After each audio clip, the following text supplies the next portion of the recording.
Programa ADV Jus. Oferecimento Qualisystem Informática.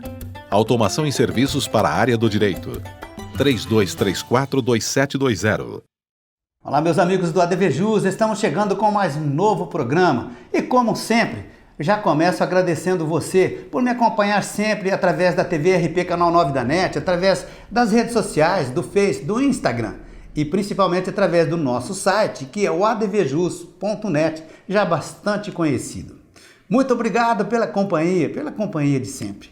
Hoje, com extrema satisfação, nós estamos recebendo aqui em nossos estúdios o Dr. Hilário Bock Júnior. O Dr. Hilário Bock Júnior é meu colega advogado, ele é palestrante, professor, autor de livros e também tem alta especialização na área do direito previdenciário. Aliás, esta é a área que nós vamos abordar para você hoje aqui no ADV Jus TV, que já está no ar. Fique aqui!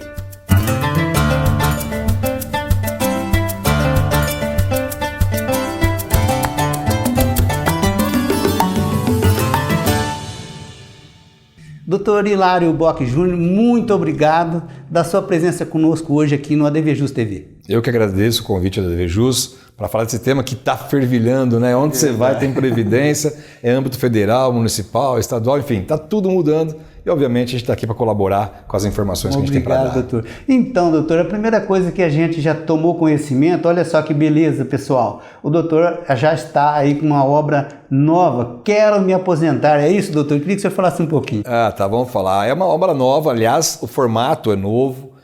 Como nós temos o direito previdenciário muito dinâmico, ele muda, na verdade, quase todos os dias. A gente já dorme e acorda com uma notícia nova na Previdência Social. Então eu fiz um livro que é atualizável. Quero Me Aposentar é o primeiro livro de autoajuda previdenciário atualizável, no qual toda semana as pessoas recebem uma atualização de tudo que está acontecendo. E a leitura é simples, clara, objetiva, sempre fazendo referência àquilo que está mudando, porque é um livro apenas de guia para as pessoas saberem o que elas devem pesquisar sobre determinado assunto que a gente está abordando. E o acesso dele é simples, né? É o www.queromeaposentar.com.br. As pessoas baixam o livro gratuitamente, podem ler o livro, e se gostarem e quiser receber todas as atualizações e mais alguns detalhezinhos, é só fazer uma assinatura anual. Que legal. Ô, doutor, e o livro, ele está lá à disposição de quem, evidentemente, acessar lá o site, e pode ser feita também uma assinatura, é isso mesmo? Sim, exatamente, né? A gente tem o livro, toda semana ele é atualizado, e aí as pessoas querem ter mais informações, vídeos, podcasts, algumas informações específicas, então a gente vai passando para as pessoas todas essas situações. Então o livro está lá, ele é atualizável, mas quem quiser algo mais, querer acompanhar, interagir, sugerir temas para que a gente atualize o livro na semana seguinte, a gente aceita e automaticamente a gente atende as pessoas que estão assinando todo o material nosso. Legal demais. Então é www.queromeaposentar.com.br. Não dá para esquecer, eu também quero me aposentar, então todo mundo quer, então não dá para esquecer. Tá certo, é isso mesmo. Agora a gente vai entrar um pouquinho aqui em algumas questões pontuais da Previdência Social, doutor. Uma coisa assim, vamos dizer que sempre aparece essa indagação aqui no nosso portal, quando a gente pensa em Previdência Social, é justamente que ela é oriunda ali da reforma previdenciária, né? As pessoas têm essa seguinte preocupação: as regras da aposentadoria, no caso, aposentadoria especial, elas vão mudar, elas mudaram, elas podem mudar? Bom, vamos lá. Aposentadoria especial só para aquelas pessoas que exercem alguma atividade de risco, que coloquem em risco a saúde ou a integridade física. A primeira coisa que tem que comprovar é que a atividade é habitual e permanente, que está exposto a um agente químico, físico ou biológico que coloque em risco de fato a expectativa, ou melhor, em risco de fato a saúde ou a integridade de vida do trabalhador. Bom, aí que acontece. A nova regra estabelece uma idade mínima agora. Nós temos uma idade mínima para a aposentadoria, que na aposentadoria especial ficou distante. Aquelas pessoas que vão se aposentar com 25 anos, é 60 anos. Então, praticamente, é um direito que as pessoas, olha, como que eu vou me aposentar mais cedo se tem uma idade mínima que me coloca e retarda essa aposentadoria? Temos que ficar atentos, porque já está andando no Congresso Nacional, já está em trâmite um projeto de lei de iniciativa do Senado que iniciou na semana seguinte da reforma da Previdência Social, que promove uma mudança, que é uma redução da idade mínima, né? Nós estamos falando disso demais. no nosso livro Quero Me Aposentar, porque toda vez que tem o trâmite a gente vai colocando as informações que estão lá. Certo. Doutor, agora uma preocupação do pessoal que às vezes se aposentou, né? Mas tem aquela dúvida, porque tem ali aquelas pessoas da própria família que estão, quem sabe, ali naquele corredor para se aposentar. Quais cautelas eu devo ter nesse instante, doutor? Bom, essa é uma questão interessante, porque com a reforma da Previdência, nós tivemos muitas regras de transição. Nós tivemos regras de transição de aposentadoria por tempo de contribuição, na qual nós temos só aí 4 situações diferentes. Uma regra que tem um pedágio de 50%, uma regra que tem um pedágio de 100%, a aposentadoria por pontos e com uma idade que vai aumentando 6 meses a cada ano. O fato é que não é só o fato de ter 4 novas regras de transição. O fato é que cada uma delas tem uma forma de cálculo diferente. Então, quando nós mesclamos aquelas regras de aposentadoria com a fórmula de cálculo, nós vamos ter várias combinações que fazem com que as pessoas tenham dúvidas. Então, o primeiro passo é as pessoas fazerem um cálculo para saber quando elas vão se aposentar. Quando? A primeira palavra a ser respondida, a primeira pergunta é quando. As pessoas vão saber quando elas vão se aposentar. Podem ter direito adquirido e vão se aposentar em cada uma dessas regras. A partir do momento que a gente já sabe quando vai se aposentar, então aí é a hora de saber o quanto vai receber e fazer um planejamento de quanto vai pagar até a hora da aposentadoria. Então é muito simples. Quando vai se aposentar, quanto vai receber e como vai contribuir. A partir daí, a pessoa não vai ter surpresa. Ela pode não ter o benefício que ela quer. Sim. Mas pelo menos ela não vai ter surpresa de ter um benefício daquele que não foi programado. A pessoa sabendo disso antes, ela pode pensar numa previdência complementar, outra forma de investimento, para complementar essa renda da aposentadoria que a gente sabe que vai cair. Sim. Doutor, o senhor falou aí nesse mesmo viés, né? O senhor fez até uma escalada bem interessante, porque tem aquelas pessoas que elas têm às vezes esse feeling, olha, eu preciso realmente, enfim, eu preciso entrar para contribuição, eu preciso ser um contribuinte. O que eu te pergunto é o seguinte, para essa pessoa que está ali, às vezes, aqui, né, os jovens, eu quero sim, mas com quanto eu devo iniciar contribuindo? Bom, essa é uma pergunta que é difícil responder porque a gente está falando de um universo de 20, 30, 35 anos e a gente não sabe o que vai acontecer. A primeira proposta que a gente coloca é de contribuição. Porque a gente pensa na aposentadoria por idade, na aposentadoria por tempo de contribuição, a gente pensa lá na frente. Só que a gente esquece que o INSS é um seguro social. Você pode daqui a um ano estar incapacitado, ter um acidente do trabalho, ter uma doença ocupacional. Então nós temos benefícios de auxílio-doença, aposentadoria por invalidez e até um risco fatal, como por exemplo uma pensão por morte. Então a primeira situação é se formalizar, começar a pagar a Previdência Social, porque o custo-benefício vale a pena. Aí depois, aí sim, vamos verificar quanto a pessoa tem condições, que é a capacidade contributiva dela, para aí definir qual vai ser o valor da contribuição que ela vai fazer. E, se for o caso, pensar numa contribuição às vezes até baixa, dependendo da idade da pessoa, mas com uma renda complementar de uma aposentadoria já na Previdência Complementar Privada, por exemplo. Doutor, inclusive a Previdência, evidentemente, né, divulgou e a gente já tem aqui até o domínio desses valores aí. Mas os valores dos benefícios para 2020, nós podemos colocar para o pessoal aí? Podemos, vamos colocar aqui. Nós temos sempre um valor mínimo, que ninguém recebe menos que o mínimo, exceto alguns auxílios previdenciários, e um valor máximo que está em torno de R$6.000. O fato é que as pessoas que pagam o teto acham que vão se aposentar pelo teto. Uma pessoa que pagou o teto durante a vida toda e fizer uma média do teto das contribuições, não vai dar teto. Porque as contribuições de julho de 94, onde começam as contribuições atualizadas para hoje, não acompanharam a inflação. Então é importante que a gente saiba que nunca se vai ter o teto de contribuição igual ao teto do benefício.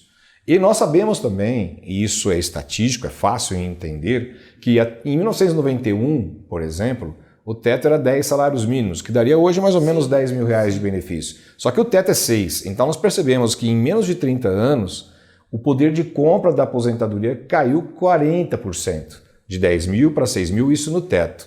Considerando que ninguém vai se aposentar com o teto, raramente a gente vê uma aposentadoria de 4, 5 mil reais, por causa do fator previdenciário e outras fórmulas de situação. Então nós estamos falando que de 10.000 caiu para 4, 5, nós estamos falando de 40, de 60% de perda 50% de perda. Então essa questão de definição de valor da contribuição e forma de contribuição tem que ser muito bem pensado para não jogar dinheiro no lixo. Só que em alguns casos vale a pena fazer um investimento maior. Então as pessoas também têm que pensar em não jogar dinheiro fora, e aquele investimento virar uma despesa, por exemplo, mas também não podem perder a oportunidade de aumentar as contribuições e ter um benefício maior. E isso só se faz com planejamento. Certo. Doutor, então só para a gente deixar sublinhado, o valor pago mínimo pela Previdência é o valor de um salário mínimo e o valor máximo... Em torno de R$6.000. Em torno de R$6.000. Esse daí, portanto, são os valores aí para 2020, né? Agora, doutor, já tem uma sedimentação, agora um pouquinho fora de quem está querendo se aposentar, mas já tem alguma sedimentação para aquela pessoa que ela ingressou, às vezes por conta própria, não procurou um especialista para que desse ali para ela aquele suporte, ela se aposentou sem saber direito o que estava fazendo, não ficou satisfeita e agora ela está com aquela palavrinha na cabeça, desaposentação. Isso é possível ainda, doutor? Não, já temos a definição. Nós tivemos duas teses que foram afastadas, a desaposentação e a reaposentação. A desaposentação, a pessoa volta a contribuir ou continua contribuindo depois da aposentadoria e quer usar essas novas contribuições para aumentar o valor do benefício. Fim. Supremo Tribunal Federal disse não. Reaposentação é as pessoas que continuam trabalhando e completam um novo ciclo de contribuição. Aí teriam direito a um outro benefício e aí então a pretensão era substituir um pelo outro. Isso também acabou. Para quem está aposentado, só tem um caminho de saber se a aposentadoria está certa ou não. Primeiro, passou 10 anos, como dizia minha avó, caducou, decaiu, prescreveu, não tem mais jeito. Então, se a aposentadoria tem menos de 10 anos desde quando ela começou a ser paga, a pessoa pode fazer uma revisão no cálculo do benefício. E o único caminho não é acreditar nessas cartinhas que a gente recebe, nesses apelos que a gente tem em todos os lugares. O caminho é pegar o processo de aposentadoria e analisar item por item para saber se tem algum erro. Tá certo. Legal. Olha, meus amigos, nós vamos continuar já com o Dr. Hilário Bock Júnior, mas antes eu quero chamar o ATV Especial. Direito do Agronegócio. Nós vamos ouvir o Dr. José Roberto Reis da Silva. Confira. Olá, amigos do ADV Especial. Eu sou o José Roberto, advogado especialista em agronegócio, e no programa de hoje falaremos sobre a formação do preço a ser pago pelas usinas nos denominados contratos de cana. Pois bem, a apuração do valor a ser pago está vinculada a dois fatores simultâneos. O primeiro deles é a quantidade de açúcar total recuperado, o famoso ATR, existente na cana. O segundo fator é o valor unitário deste ATR, divulgado pelo Consecana de forma mensal e provisória a partir de um cálculo complexo. Dito isso, vale lembrar que o segmento da cana conta com dois tipos de contratos predominantes. De um lado, há os contratos de fornecimento de cana, em que o possuidor da fazenda planta, cultiva e depois vende a cana à usina. E de outro lado estão os contratos de parceria agrícola, popular e equivocadamente chamados de arrendamento.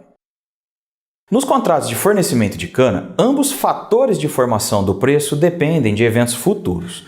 Portanto, os contratos apenas fazem referência ao uso do sistema Consecana, o qual, por sua vez, traça as regras de apuração de quantidade de ATR e também da formação do preço. Já na parceria agrícola, as partes estimam que o dono da terra terá direito a uma quantidade de cana por ano civil ou safra para cada alqueire cedido, como, por exemplo, 50 toneladas de cana por alqueire, fixando já a quantidade de ATR por tonelada de cana, que em nossa região costuma ser 121,97 kg. Desta forma, as partes aguardam a divulgação do valor unitário de ATR e multiplicam pela quantidade de alqueires objeto do contrato e respectiva quantidade de cana pré-fixada, encontrando assim o preço devido ao dono da terra. Para concluir, a complexidade nesta formação do preço dos contratos de cana recomenda que as partes sejam assessoradas por profissionais especializados. Para mais dicas, acompanhe a nossa coluna sobre direito do agronegócio aqui no ADV Especial. Até a próxima! Legal, muito obrigado, doutor. Intervalinho aqui no ADVJus que volta já já, aguarde, por favor. Ok, muito obrigado, doutor. Vamos fazer agora um ligeiro intervalo aqui em nosso programa. Vamos voltar já já. Aguarde. Qualisystem Informática. Oferecemos o melhor para você em serviços de tecnologia. Apresentamos o Legali Web, perfeito para qualquer tipo de advocacia. Também o Quali Saúde, controle total em gestão de planos de saúde. E disponibilizamos sistemas e integração, suporte técnico e muito mais. Qualisystem Informática, 20 anos de experiência. Consulte-nos. Arcângelo Imóveis, venda, locação e administração. Compromisso e confiança. Arcângelo Imóveis.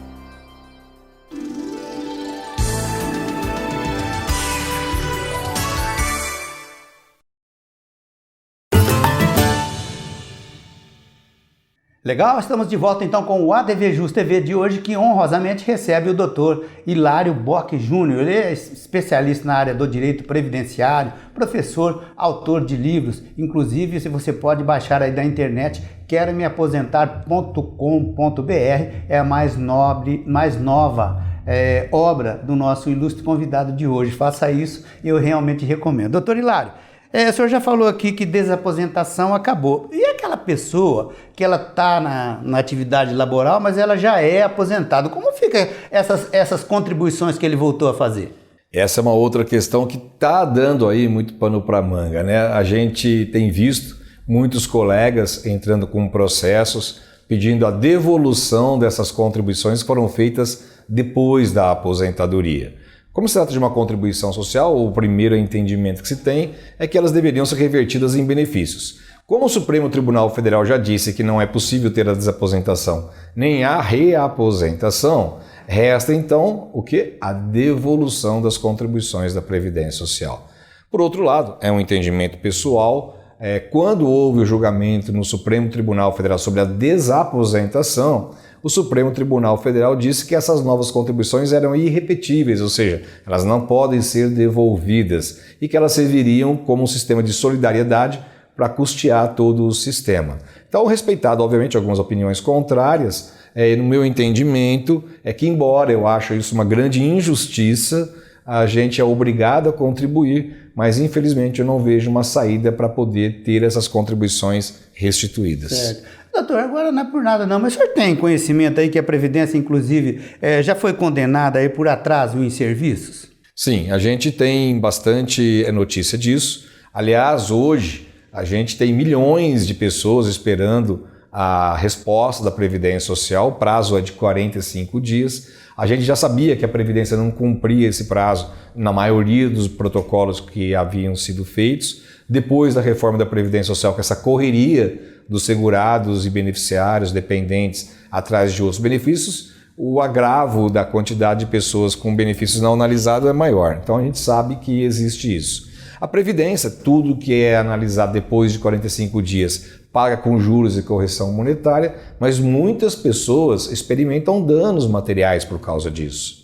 E aí, então a gente tem visto decisões da Justiça que têm condenado o INSS a danos materiais e até por danos morais. Tem pessoas que a aposentadoria é a única forma de renda, né? Pessoas que estão incapacitadas, pessoas que perderam seus entes, seus familiares, são dependentes, benefícios assistenciais, e que as pessoas de fato têm uma falta do exercício da cidadania plena com a ausência desses benefícios. E aí, automaticamente, a gente não pode dizer que não há um sofrimento, que não há uma dor e que não há um dano moral a ser reparado. Certo. Doutor, aquela pessoa que ingressou com o pedido, né, para obtenção do benefício, e a gente tem conhecimento que ele pode, achando que está demorando, ele pode inclusive acessar via telefone o 135. Agora o que eu te pergunto é o seguinte, sempre aí o pessoal fala para acessar o site da Previdência. Ele funciona, doutor?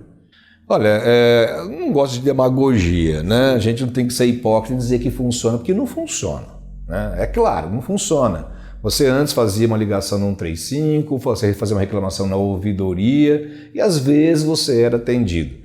A Previdência está com milhões de processos em atraso e, obviamente, não atende a essa situação.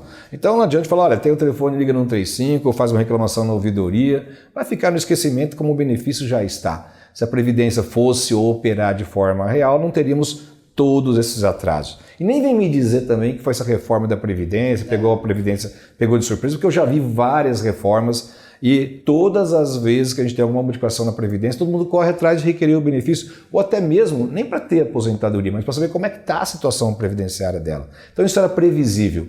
Tudo que era previsível é imperdoável. Então era previsível que ia ter uma demanda além daquela do normal e na verdade é imperdoável. Hoje o que se encontra de saída seria uma ação de obrigação de fazer, um mandado de segurança, uma ordem judicial, uma tutela jurisdicional para determinar que a Previdência faça análise. Porque ficar reclamando na Previdência a gente sabe que não vai resolver nada. Certo. Doutor, agora chegou algumas questões aqui para a gente, que inclusive chegou aí pela rede social. Posso comprovar o tempo de serviço para ingresso com o pedido do benefício apenas baseado no depoimento testemunhal? Olha, é uma exceção à regra. A lei prevê que em situações extremas se pode utilizar da prova testemunhal. Está previsto na lei, mas raramente a gente consegue provar uma situação extrema para se usar só de testemunha. Até porque o Estado tem que ser protegido, a Previdência tem que ser protegida. A gente sabe que muitas pessoas utilizam de prova testemunhal que não é real, mas a gente sabe também que tem pessoas que trabalharam, que não têm documentos, principalmente que as pessoas que trabalham na roça, pessoas que trabalham muito cedo, muito jovens, que não têm documentos, mas infelizmente tem que ter um indício de prova para comprovar o tempo de serviço. Se a pessoa trabalhou como empregada, ela pode provar o tempo de serviço e não tem nem que indenizar as contribuições, porque a responsabilidade era do patrão e o INSS tinha que fiscalizar. Agora, se trabalha por conta própria, comprovou o tempo, tem que indenizar as contribuições. Certo. Doutor, a pessoa às vezes tem aquela preocupação, né? A empresa, né, nesse mesmo viés, não é redundância não, é sempre bom deixar bem claro para o pessoal, a empresa fecha e depois aqueles recolhimentos não constam lá. E aí, nesse caso, o contribuinte, que agora ele está querendo ali que aquele benefício venha reverter, afinal de contas ele contribuiu durante aquele tempo laboral, mas a empresa simplesmente desapareceu. Nesse sentido, o que pode ser feito? Bom, existem algumas saídas, né? Porque normalmente a Previdência, quando não tem o recolhimento, ela até aceita o tempo de contribuição. Só que a Previdência, pela lei, ela considera naquele período o salário mínimo, porque não tem prova de quanto a pessoa contribuiu. Se houver discriminação dos salários de contribuição, mesmo se a empresa não tenha feito a contribuição, o segurado não vai ser prejudicado. Uma das formas de comprovar isso é através do extrato analítico do Fundo de Garantia, que a empresa pode não ter pago a contribuição previdenciária, mas pode ter pago a contribuição do Fundo de Garantia. E aí, nesse caso, a pessoa pode, de fato, utilizar isso como uma prova do valor e aí, então, fazer valer não só o tempo de contribuição, como também fazer o valor da contribuição, prova do valor da contribuição. Então, nem sempre prejudica no tempo de serviço, pode prejudicar no valor do benefício. E aí, então, tem algumas saídas para poder remediar isso. Doutor, é aquela pessoa que ela tem aquela contribuição híbrida, ela trabalhou um determinado tempo lá na atividade rural, ela tem aquele comprovante, né? Graças a Deus, nesse caso, nessa hipótese, ela tem. Depois ela ingressou um determinado tempo lá num serviço público, às vezes num serviço público municipal, e depois ela fez a contribuição através de alguma inscrição que ela exercia uma atividade autônoma. Algumas pessoas falam que isso talvez pode ter alguns empecilhos na hora da solicitação do benefício. O que o senhor diz? Olha, realmente tem. A Previdência, quando a Lei 8.213 foi aprovada, que tratava do tempo de serviço rural, ela não computava o tempo de serviço anterior a 91 como carência. Isso é fato, isso de fato é aplicado na lei, embora que eu não concorde com isso. Foi um dos trabalhos que eu fiz, um dos livros que eu escrevi, que foi sobre essa questão da população urbana e rural. Eu acredito que havia as contribuições sim, como dizem que não, mas enfim, é uma tese vencida e então tem problema quanto à carência. Agora, na aposentadoria por idade híbrida, É possível ter a somatória, temos que ter serviço urbano e rural e se ter um benefício de aposentadoria. Mas aí as regras são da aposentadoria urbana. Na verdade, a idade do homem é 65 anos, para a mulher é 60, com a nova regra de transição passou para 62, vai aumentando 6 meses ao ano, mas você pode somar o tempo de serviço urbano com o rural, exceto para efeito de carência antes de 1991. Doutor, só para não ficar nenhuma dúvida, né? Aumentou para 62 para as mulheres, mas para o homem não aumentou, é 65 mesmo. Pelo menos alguma vez a gente foi beneficiado, né? Para a mulher realmente aumentou 62, nesse tempo ele vai ser efetivo a partir de 2023. Então em 2020 é 60 anos e meio, 2021 é 61 anos, depois 61,5 e depois aí então 62 de forma definitiva, a regra definitiva. Tá certo. Meus amigos, mais um ADV especial aqui no ADV Just TV de hoje. Nós vamos falar de direito mineral com a doutora Ana Arruda Campos. Confira. Olá, dentro da minha especialidade, que é o direito mineral, hoje eu vou falar dos direitos dos proprietários superficiários de áreas onde há mineração. Bom, antes de tudo, nós temos que lembrar que a Constituição Federal traz uma diferenciação entre a propriedade do solo e a do subsolo.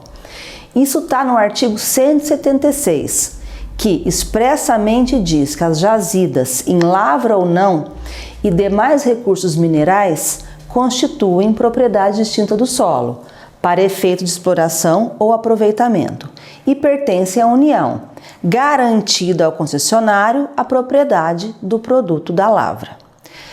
A Constituição também assegura que ao proprietário os resultados da lavra na forma e no valor que a lei dispuser.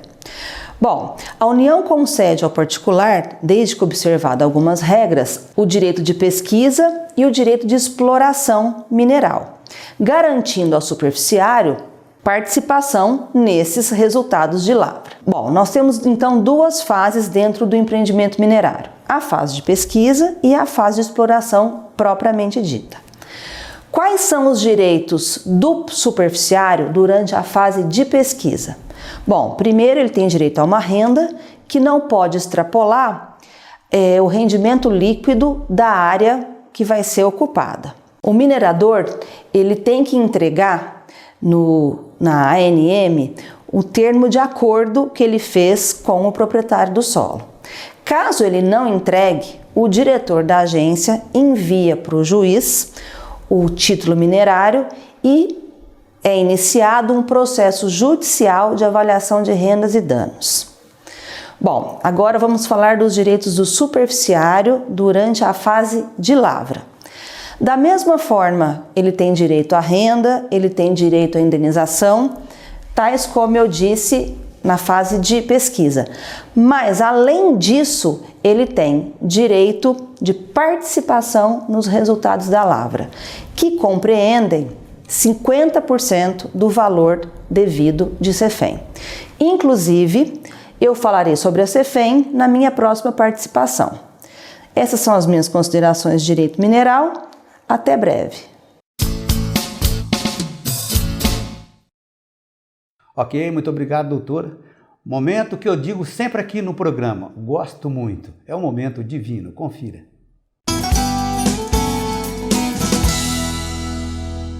Vinho, espumante Pisato Rosé Brut. Ele é um espumante de coloração rosada com perlagem fina. O seu olfato tem aromas de morango e cereja. O paladar é refrescante, cremoso, frutado, equilibrado, seco de médio corpo. Uvas, Chardonnay e Pinot Noir. Ele é produzido pela vinícola Pisato, região da Serra Gaúcha, Rio Grande do Sul, Brasil. A sua harmonização vai muito bem com peixes, frutos do mar, aves e sobremesas. Uma delícia! Aproveitem! Tchim, tchim.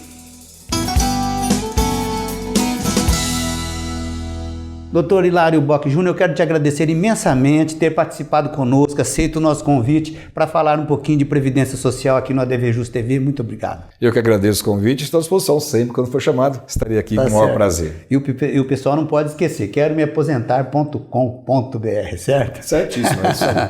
Tá certo. Meus amigos, vou ficando por aqui, prometo voltar breve com um programa inédito. ADVJus, tô ligado. ADV especial, faça parte você também. Como eu disse, fico por aqui, volto breve com um programa inédito. Um forte abraço e até o próximo.